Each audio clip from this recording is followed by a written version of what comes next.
Word. Today is September 11th, and yeah, this is one of those days etched in American history. Not sure if you remember where you were. If you're younger, you probably don't at all, but if you're older, you probably remember where you were when you heard the news about 9/11.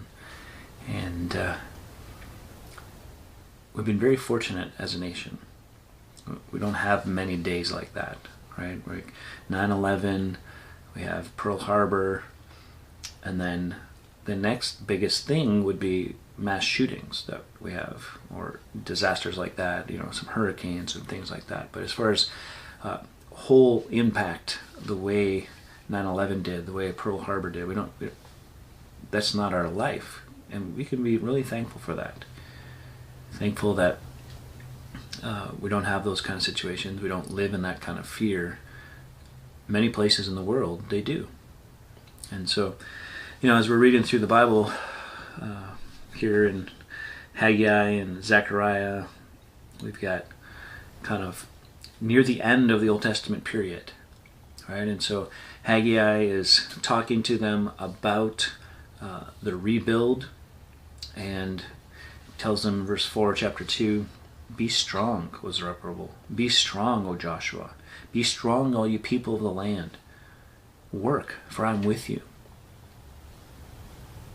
My spirit," goes back down to verse 5, "remains in your midst. Fear not." And there's a lot more into Haggai, and even if we were to go into Zechariah, we would see a lot more about what's to come, that's still to come, as far as what they're seeing and not understanding, and they didn't get, was this big gap of God speaking in this quiet time of 400 years. And they couldn't see that, right? And so that prepared the way for then Jesus to appear on the scene. But a lot of what they prophesy has to do with the here, that right exact moment, right, to encourage them in the rebuilding. And yeah, it's not going to be like it was, but it's okay. I'm with you. Fear not. Like, God always wants his people to move forward. But then also, hey, there's going to be a time where the nations will gather. There's going to be a time where this will be a place and a house that everyone comes to, and the blessing of God will be there. And I believe that's still to come. And so, Zechariah chapter 3, I just want to read a few verses out of that. Start at verse 6. "The angel of the Lord solemnly assured Joshua, 'Thus says the Lord of hosts, if you will walk in my ways, keep my charge, then you shall rule my house and have charge of my courts, and I'll give you the right of access among those who are standing here. Hear now, O Joshua, the high priest, you and your friends who sit before you, for they are men who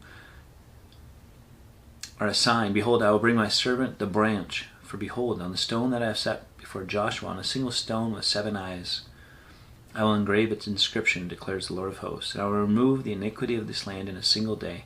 In that day, declares the Lord of hosts, you will invite his neighbor to come under his vine and under his fig tree.'" And as you go into chapter 4, he gets this vision of a lampstand. And so, again, future things. Verse 10 of chapter 4. "Whoever has despised the day of small things shall rejoice and see the plumb line in the hand of Zerubbabel." Like, don't be worried about this, the breadth of the ministry. Don't be worried about the breadth of the temple or what's going on. Just be faithful. God will take care of what needs to be taken care of.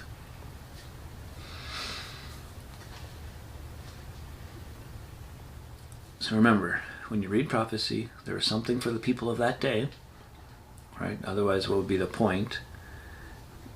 And there's future things to come. And that's what we see in Haggai and Zechariah especially, of something to come. And it's going to be good, right? The ultimate ending of how God's going to weave history together is going to be so good. And so our job now, as it pertains to us, is to not be afraid, to walk in the ways of God, because we have the Spirit of God, and watch and see what he will do. And remember, Zechariah chapter 4, verse 6. This is the word of the Lord to Zerubbabel. Not by might, not by power, but by my Spirit, says the Lord of hosts.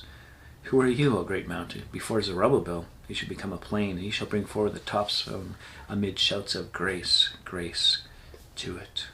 Not by might nor by power, but by my Spirit.